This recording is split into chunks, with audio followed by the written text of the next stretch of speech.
অধ্যায় 9।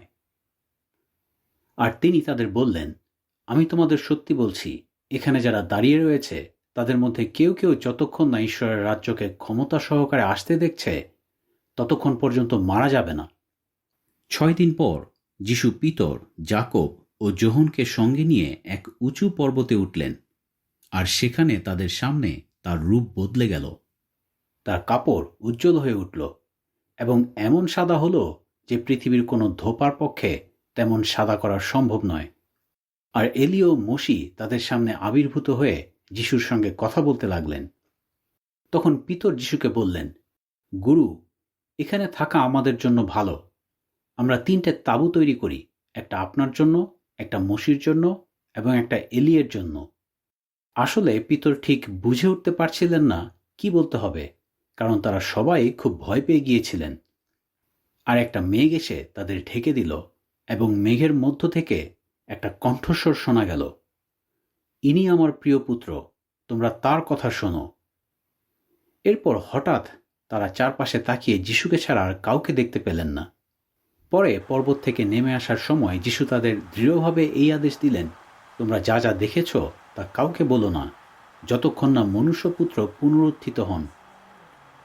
তারা এই কথাগুলোকে গুরুত্বের সঙ্গে নিলেন, তবে তার পুনরুত্থিত হওয়ার অর্থ কী তা নিয়ে তারা নিজেদের মধ্যে আলোচনা করতে লাগলেন। আর তারা তাকে জিজ্ঞেস করতে লাগলেন, অধ্যাপকেরা কেন বলেন যে প্রথমে এলিওকে আসতে হবে?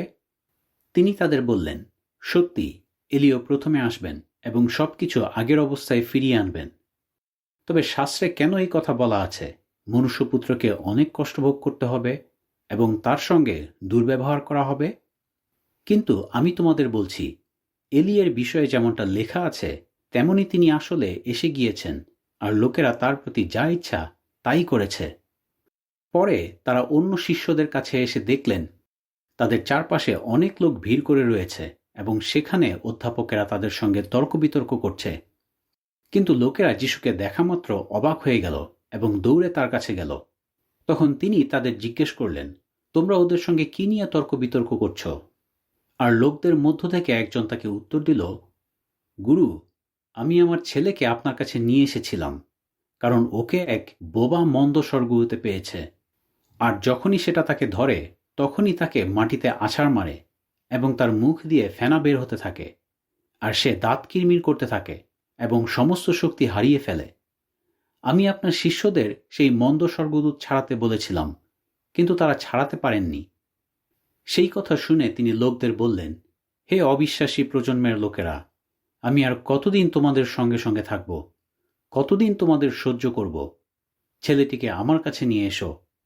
তখন তারা ছেলেটিকে তার কাছে নিয়ে এলো, কিন্তু তাকে দেখামাত্র সেই মন্দ স্বর্গদূত ছেলেটিকে মুচড়ে ধরল, আর সে মাটিতে পড়ে যাওয়ার পর গড়াগড়ি দিতে লাগল, তার মুখ দিয়ে ফেনা বের হতে থাকল। যিশু তার বাবাকে জিজ্ঞেস করলেন, কতদিন ধরে তার এই অবস্থা চলছে? সে বলল, ছোটবেলা থেকে।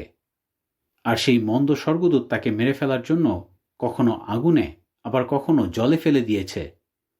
কিন্তু আপনি যদি কিছু করতে পারেন তাহলে আমাদের প্রতি দয়া করুন এবং আমাদের সাহায্য করুন। যিশু তাকে বললেন, কেন বললে যদি কিছু করতে পারেন? যে বিশ্বাস করে তার পক্ষে সবই সম্ভব। সঙ্গে সঙ্গে ছেলেটির বাবা চিৎকার করে বলল, আমি বিশ্বাস করি, আমার বিশ্বাস আরও দৃঢ় করুন। যিশু যখন দেখলেন অনেক লোক তাদের দিকে দৌড়ে আসছে, তখন তিনি সেই মন্দ স্বর্গদূতকে ধমক দিয়ে বললেন, হে বোবা ও বধির মন্দ স্বর্গদূত, আমি তোমাকে আদেশ করছি, তার মধ্য থেকে বের হয়ে যাও, আর কখনো তার মধ্যে প্রবেশ করবে না। তখন সেই মন্দ স্বর্গদূত চিৎকার করে ছেলেটিকে প্রচণ্ড জোরে মুচড়ে ধরল এবং তার মধ্য থেকে বের হয়ে গেল, আর ছেলেটি মরার মতো পড়ে রইল। এটা দেখে অধিকাংশ লোক বলতে লাগল, সে মরে গিয়েছে। কিন্তু যিশু ছেলেটির হাত ধরে তাকে উঠালেন এবং সে উঠে দাঁড়াল। পরে তিনি একটা বাড়িতে প্রবেশ করলে শিষ্যেরা একান্তে তাকে জিজ্ঞেস করলেন, আমরা কেন সেই মন্দ স্বর্গদূত ছাড়াতে পারলাম না? তিনি তাদের বললেন, প্রার্থনা ছাড়ার কোনোভাবেই এই ধরনের মন্দ স্বর্গদূতদের ছাড়ানো যায় না। তারা সেখান থেকে বেরিয়ে গালিলের মধ্য দিয়ে গেলেন, তবে তিনি চেয়েছিলেন যেন বিষয়টা কেউ জানতে না পারে, কারণ তিনি তার শিষ্যদের শিক্ষা দিচ্ছিলেন এবং বলছিলেন, মনুষ্যপুত্রের সঙ্গে বিশ্বাসঘাতকতা করে তাকে লোকদের হাতে তুলে দেওয়া হবে এবং তারা তাকে হত্যা করবে। তবে হত্যা করা হলেও তিনি তৃতীয় দিনে উঠবেন। কিন্তু তারা তার এই কথার অর্থ বুঝতে পারলেন না, তবে তাকে কিছু জিজ্ঞেস করতেও ভয় পেলেন। পরে তারা কফরনাহুমে এলেন, আর বাড়িতে প্রবেশ করার পর তিনি শিষ্যদের জিজ্ঞেস করলেন, পথে তোমরা কোন বিষয় নিয়ে ঝগড়া করছিলে? তারা চুপ করে রইলেন, কারণ পথে তারা কে শ্রেষ্ঠ তা নিয়ে নিজেদের মধ্যে ঝগড়া করছিলেন। তখন তিনি বসলেন এবং সেই 12 জনকে কাছে ডেকে বললেন, কেউ যদি প্রথম হতে চায় তাহলে তাকে সবার শেষে থাকতে হবে এবং সবার সেবক হতে হবে। এরপর তিনি একটি ছোট ছেলেকে তাদের মাঝখানে দাঁড় করালেন, আর তার কাঁধে হাত রেখে তিনি তাদের বললেন, যে কেউ আমার নামে এর মতো কোনো অল্প বয়সীকে গ্রহণ করে সে আমাকেই গ্রহণ করে, আর যে কেউ আমাকে গ্রহণ করে সে কেবল আমাকেই নয়, কিন্তু যিনি আমাকে পাঠিয়েছেন তাকেও গ্রহণ করে। যোহন তাকে বললেন, গুরু, আমরা একজন লোককে আপনার নামে মন্দ স্বর্গদূতদের ছাড়াতে দেখেছি এবং আমরা তাকে থামানোর চেষ্টা করেছি, কারণ সে আমাদের লোক নয়। কিন্তু যিশু বললেন, তাকে থামানোর চেষ্টা করো না, কারণ এমন কেউ নেই যে আমার নামে অলৌকিক কাজ করে আবার সঙ্গে সঙ্গে আমার নিন্দা করতে পারে। যে কেউ আমাদের বিপক্ষ নয় সে আমাদের সপক্ষ। আর যে কেউ তোমরা খ্রিস্টের শিষ্য বলে তোমাদের এক পেয়ালা জল পান করতে দেয়, আমি তোমাদের সত্যি বলছি, সে কোনোভাবেই তার পুরস্কার থেকে বঞ্চিত হবে না। কিন্তু এই যে সামান্য ব্যক্তিরা যারা আমাকে বিশ্বাস করে, কেউ যদি তাদের মধ্যে একজনকে বিশ্বাস হারানোর দিকে পরিচালিত করে, তবে সেই লোকের গলায় একটা বড় জাতা বেঁধে তাকে সমুদ্রে ফেলে দেওয়া তার পক্ষে আরও উত্তম। তোমার কোনো হাত যদি কখনো তোমার বিশ্বাসের পক্ষে বাধাস্বরূপ হয়, তাহলে সেটা কেটে ফেলো, কারণ 2 হাত নিয়ে গিহেন্নায়, যেখানকার আগুন নেভানো যায় না, যাওয়ার চেয়ে 1 হাত নিয়ে জীবনে প্রবেশ করা তোমার পক্ষে আরও উত্তম। আর তোমার কোনো পা যদি তোমার বিশ্বাসের পক্ষে বাধাস্বরূপ হয়, তাহলে সেটা কেটে ফেলো, কারণ 2 পা নিয়ে গিহেন্নায় নিক্ষিপ্ত হওয়ার চেয়ে 1 পা নিয়ে জীবনে প্রবেশ করা তোমার পক্ষে আরও উত্তম।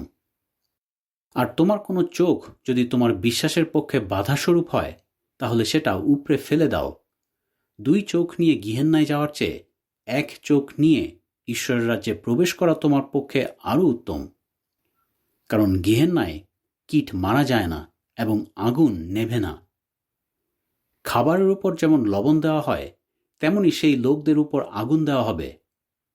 লবণ উত্তম, কিন্তু লবণ যদি এর স্বাদ হারায়, তাহলে কিভাবে তোমরা এর স্বাদ ফিরিয়ে আনবে?